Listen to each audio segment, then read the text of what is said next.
Good morning, नमस्ते India. मैं आपका दोस्त, आपका होस्ट, आप सभी को स्वागत करता हूं। Justification by faith and evangelistic media ministry प्रस्तुत करता है हर दिन का शुरुआत खुदा के वचन के साथ, दैनिक वचन बचना और बचाना में। आज सोमवार 17 अक्टूबर 2022। आज का विषय है ज्ञान की नींव। यदि हम अंग्रेजी में देखें द फाउंडेशन ऑफ विजडम। वचन लिया गया है नित्य वचन का 1:7। आइए हम पढ़ते हैं। यहोवा का भय मानना बुद्धि का मूल है, बुद्धि और शिक्षा को मूढ़ लोग तुच्छ जानते हैं। वचन पढ़ाई सुनाई पे खुदावन आशीष करें। जो बुद्धि का जो नींव है, ज्ञान का जो नींव है, वो क्या हो सकता है और कौन हो सकता है, कैसे आ सकता है। ऑफकोर्स हम जब बुद्धि और ज्ञान का जब बात करते हैं, ज्ञान लेने के लिए हम, बुद्धि लेने के लिए हम कहाँ जाते हैं? हम स्कूल जाते हैं, पढ़ते हैं, अपने माता पिता से जो भी बचपन में हम सीखते हैं, ये सब इत्यादि चीज़ों से हम सीखते जाते हैं। और यही चीज़ हमारे जीवन को, हम चाहते हैं कि हमारा जीवन यही सब चीज़ों से अच्छी तरीक़ा से हम जी सकें। हमारा जो जीवन होता है वो अच्छी तरीके से जा सके, एक नम्र इंसान की तौर से हम जी सके बोल के हम चाहते हैं हर एक इंसान। लेकिन ऐसा हो नहीं पाता है। हम कभी कभार हमारे जीवन में ऐसा समय, ऐसा परिस्थिति आ जाता है कि हम गर्म हो जाते हैं, हमारा बोलना, चाल चलन एकदम बिगड़ जाता है। जब हम गुस्सा होते हैं तो हमारा चाल चलन सब कुछ बदल जाता है, हमारा बातचीत बदल जाता है। ये सब चीज़ से हमारा ज्ञान और बुद्धि को लाभ नहीं होता है। हम अपने जीवन को ज्ञान और बुद्धि की ओर नहीं लेके जा सकते। और यही इतना ही नहीं, हम जब ज्ञान और बुद्धि का बात करते हैं, ज्ञान और बुद्धि अच्छी जीवन जीने के लिए कोशिश करते हैं, पर हमारा कभी कभार हमारा रिलेशनशिप, हमारा जो लेन देन होता है, जो हमारा पैसा का लेन देन होता है, वो भी हमारे जीवन में बहुत बड़ा काम करता है। हमारा बातचीत में, हमारा वाइसलीपन में, हमारा नम्रता में, ये सब छोटी मोटी बात हमारे जीवन में बहुत काम करता है। देखिए, जो पैसा का जो मोल है वो बहुत ही ख़राब है। यदि आप किसी से एक अच्छा रिलेशन बनाना चाहते हैं तो पैसा को कभी भी आगे में ना लेके आए, अपने बीच में पैसा को लाने ना दें, क्योंकि जब पैसा बीच में आ जाता है तो वो रिलेशन बहुत मुसीबत में हो जाता है। बहुत सारे समय पे हम पैसे के वजह से बहुत सारे रिलेशन को हमें दूर रखना पड़ता है, क्योंकि पैसा का कमजोरी के कारण। और पैसा एक ऐसा पाप है, पैसा एक ऐसा मजबूरी है हमारे जीवन में, जिसके वजह से हम हर एक जगह पे गिर सकते हैं। सो हमें ये जानना ज़रूरी है, हमें कौन सी राह में चलना, कौन सी बात करना, कौन सी जगह पे हमें सही रीति से पैसा को यूज़ करना, हमें वो जानना ज़रूरी है। और उसी के साथ साथ ज्ञान और बुद्धि खुदा से मांगे, क्योंकि वो पैसा को किस तरीके से चलाए बोल के हमें वो जानना बहुत ज़रूरी है। अगर ज्ञान और बुद्धि हमें कमज़ोर लगता है, हम कुछ समझ नहीं पा रहे हैं, तो हमें खुदा से दुआ करना चाहिए, क्योंकि वचन बाइबल भी कहता है। देखिए, अब ये सब चीज़ तो हम जानते हैं, हम करते हैं, हम कोशिश भी करते हैं, पर नहीं हो पाता है। कैसे करें बोल के जब हमारे बीच में हम सोचते हैं तो समाधान हमें नहीं मिलता है। इसका समाधान क्या हो सकता है? जब हम बाइबल में पढ़ते हैं, याकूब का पुस्तक 1:5, वहाँ पे क्या कहता है? देखिए, खुदावन का वचन कहता है, याकूब का पुस्तक 1:5, यहाँ पे कहता है कि यदि कोई बुद्धि और ज्ञान को नहीं पा सक रहा है या कमज़ोर है बुद्धि और ज्ञान में, तो वो किससे मांगे? खुदा से मांगे बोलता है। खुदा उसको अच्छी ज्ञान और बुद्धि दे सकता है। और खुदा एक चीज़ में ज्ञान और बुद्धि नहीं, वो हर एक चीज़ में, आपका हर एक बातचीत से लेके, आपका रहन सहन से लेके, आपका चाल चलन से लेके, हर एक चीज़ में खुदावन आपको बढ़ा सकता है, खुदावन आपको चला सकता है, खुदावन आपको किसी के आगे शर्म नहीं खिलाएगा। सो हमें जानना जरूरी है कि किसके पास जाए बुद्धि और ज्ञान के लिए। यदि हमें बुद्धि और ज्ञान चाहिए तो हम एक ज्ञानी पुरुष के पास जाएंगे, ना कि जो मूर्ख है उसके पास जाएंगे, राइट। यदि हमें क्लास 10 का एग्ज़ाम देना है, 12 का ग्रेजुएशन करना है, तो हम जो ये सब इत्यादि कक्षा से जो पार हो चुके हैं उनके पास जाएंगे, ना कि हम क्लास 5 के पास जाएंगे, क्लास 8 के पास जाएंगे ग्रेजुएशन के बारे में पूछने के लिए, या क्लास 10 के पास जाएंगे ग्रेजुएशन के बारे में पूछने के लिए। नहीं, हमें उसी से पूछना ज़रूरी है जिसका ज्ञान हमें चाहिए। लेकिन बहुत सारे समय पे हम ये नहीं कर पाते हैं। राइट। हम क्या चाहते हैं, जो फेलियर है, फेलियर के पास हम जाके ज्ञान नहीं मांग सकते हैं। ये नीति वचन का जो पुस्तक है वो ये कहता है, ये हमें ये सिखाता है कि इज़राइल का हिस्ट्री के बारे में, इज़राइल का जो कहानी है, इज़राइल का जो कथा है, वो सब हमें सिखाता है कि गॉडली पीपल लोग इज़राइल में किस तरीक़ा से रहा था। जब हम किंग सोलोमन के बारे में देखते हैं, किंग सोलोमन एक ऐसा व्यक्ति था, खुदावन से ज्ञान और बुद्धि मांगता था। वो सोचता नहीं था, फट से वो नील डाउन हो जाता था, फट से वो घुटने में आके खुदावन से दुआ करता था कि खुदावन मुझे मुझे आशीष कर, ताकि मैं ज्ञान और बुद्धि आपका पाके न्याय कर सकूं, बोल के वो ऐसा कहता था। किंग सोलोमन ने समय नहीं लिया घुटने में आके खुदावन से दुआ करने के लिए। और यही हम जान सकते हैं कि जो भी लोग ज्ञान और बुद्धि को नहीं है, ज्ञान और बुद्धि को लेना चाहते हैं, हमें समय नहीं लेना चाहिए कि हमें फट करके घुटने में आके दुआ करना चाहिए खुदावन से कि खुदावन तू मुझे तू मुझे ज्ञान और बुद्धि दे। खुदावन का भय मानना बुद्धि का मोल है, बोल के बोलता है। हमें खुदावन का भय मानना बहुत ज़रूरी है। खुदावन का भय हम नहीं मानेंगे तो हम नहीं जा सकते। हमारा एटीट्यूड में हम किस तरीक़े से खुदावन से भय मानेंगे, आज के जीवन में हम किस तरीक़े से लोगों से भय मानेंगे। देखिए, खुदावन से हम भय मानते हैं नहीं मानते हो तो मुझे मालूम नहीं, पर हम लोगों से भय बहुत करने लग चुके हैं। ये क्या कर देगा, वो क्या कर देगा बोल के हम बहुत कह सकते हैं। देखिए, खुदावन का भय मानना बहुत अच्छा है।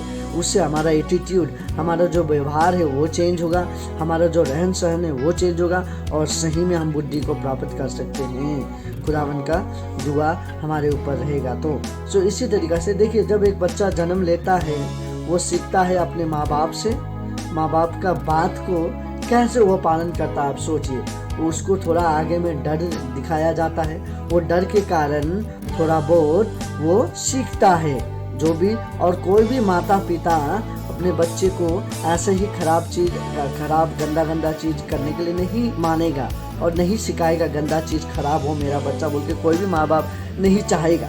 सभी माँ बाप अच्छे ही चाहता है अपने बच्चे के बारे में। जो सही है वही हमें करवाता है उसी तरीक़ा से। और ये सब जो चीज़ वो हमें सिखाता है, ये किस लिए वो पैदा किया, उसका ये कर्तव्य बोल के नहीं, ये आउट ऑफ लव, ये सब प्रेम के कारण वो हमारा माता पिता करते हैं, क्योंकि हम उसके संतान हैं। जिस तरीक़ा से हम खुदावन के संतान हैं, हम अपने जीवन को उनके साथ में बिताते हैं। हमारा माता पिता एक बड़ा रोल अदा करता है हमारे जीवन में, जो कि हमें ये संसार में लेके आने के लिए, जिसके ऊपर खुदावन का आशीष होके हम पैदा होते हैं। आज हम जितने लोग हैं, हम ऐसा ना कहें कि ये आपका कर्तव्य है, नहीं, ये उनका कर्तव्य नहीं है हमें सिखाना, हमें पढ़ाना, हमें वो करना। ये उनका बस एक प्रेम है जो कि वो अपनी तरफ से हमें देना चाहते हैं। और उसी तरीक़ा से हमें खुदावन से भी डरना बहुत ज़रूरी है, क्योंकि वो सबसे बड़ा प्रेम है, सबसे बड़ा खुदावन है। खुदाओं का खुदावन वही है और राजाओं का राजा वो है, हम बोल के कहते हैं। और प्रेम करने वालों का प्रेम वो है खुदावन। सबसे ज़्यादा ज्ञानी पुरुष कौन है बोल के हमें जानना जरूरी है, क्योंकि वचन कहता है हमें खुदावन का भय मानना है।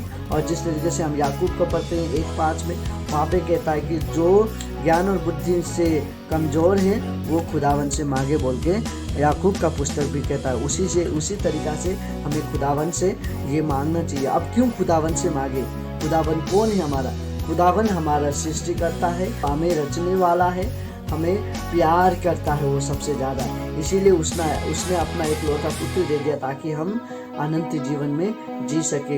यूहन्ना का 3:16 में कहता है कि उसने हमें किस तरीक़ा से प्रेम किया बोल के। ये बहुत ज़रूरी है कि हम ये सब बातों को जानें और ज्ञान और बुद्धि उसी से मांगे जिसका पास ज्ञान और बुद्धि का भरपूर तरीक़ा से उसके पास ज्ञान और बुद्धि है। आज हमें ये जानना जरूरी है कि खुदावन का भय मानना बुद्धि का मोल है। बुद्धि का शुरुआत खुदा का वचन से, खुदा का भय से और खुदा से हमें मांगना बहुत ज़रूरी है बोल के आज हम ये जान सकते हैं। और उतना ही नहीं, हम जब बाइबल पढ़ते हैं हम ये जान सकते हैं कि खुदावन यीशु जो आया था इस संसार में, वो ज्ञान और बुद्धि का एक भरपूर इंसान था, उसके पास सब कुछ था। वो संसार में आया और जो यीशु इस संसार में जिया वो एक अच्छा जीवन जी के गया। जब इस ज्ञान और बुद्धि के बारे में और भी हम जान सकते हैं जब हम वचन को पड़ेंगे आने वाले दिन में। जब हम ज्ञान और बुद्धि को प्राप्त करेंगे, बहुत सारे समय पे हम मुसीबत पे होते समय पे हम सही निर्णय ले सकेंगे, सही सोच हमारे जीवन में आएगा, कौन सी समय पे कहाँ रहना चाहिए और किस तरीक़ा से अपना समय को बिताना चाहिए, ये सब चीज़ हम जान पाएंगे, हम समझ पाएंगे। हाँ, बहुत सारे समय पे हम इंसान होने के कारण हमसे गलती हो जाता है और हम गलती के कारण हम कुछ नहीं कर पाते हैं, लेकिन हमें ये समझना ज़रूरी है कि जब हम खुदावन के पास जाते हैं तो वो खुदावन हमें ज्ञान और बुद्धि के लिए आशीष करता है। जब खुदावन ज्ञान और बुद्धि के लिए हमें आशीष करेगा, हम उसके जरिए हम उसको दुआ में हमेशा याद कर सकेंगे और हमारे जीवन में उसको यूज़ कर सकेंगे, ताकि उससे खुदावन का नाम रोशन हो सके। देखिए, आज का जीवन में जीना बहुत मुश्किल होता है, खुदावन के साथ जीना बहुत ही ज़रूरी है। खुदावन के खिलाफ हम जिएंगे तो हम कुछ नहीं कर पाएंगे, खुदावन के साथ हमें जीना बहुत ज़रूरी है। हम खुदावन के संतान हैं, आप खुदावन के संतान हैं।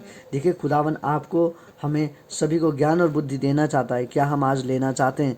यदि हमें आज ज्ञान और बुद्धि का ज़रूरी है तो खुदावन से हम दुआ करें। खुदावन ज्ञान और बुद्धि का जो नींव हम कहते हैं वो नींव है। हमें जानना ज़रूरी है किसके पास हमें जाना है। यदि आज कोई ज्ञान और बुद्धि से दूर हैं, आइए कुछ समय लीजिए खुदावन के दुआ पर और खुदावन से मांगिए, क्योंकि याकूब का पुस्तक कहता है मांगना ज़रूरी है। खुदावन कहता है कि मांगो तो मैं तुम्हें दूंगा। उसी तरीक़ा से हमें खुदावन से मांगना है ताकि हमें ये सब चीज़ मिले। आइए हम दुआ में जाएं। खुदावन, आपको धन्यवाद देते हैं ये दिन और समय के लिए आपने जो हमें प्रेम किया। सच में आज हम देख लेते हैं बुद्धि और ज्ञान कहाँ से मिलता है, ये आपसे मिलता है खुदावन।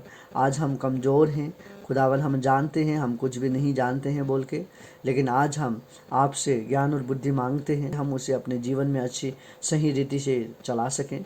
हमारे जीवन को चलाने के लिए, हमारे परिवार को चलाने के लिए और आपके साथ संगति को बढ़ाने के लिए हमें ज्ञान और बुद्धि दे बोल के आपसे विनती प्रार्थना करते हैं।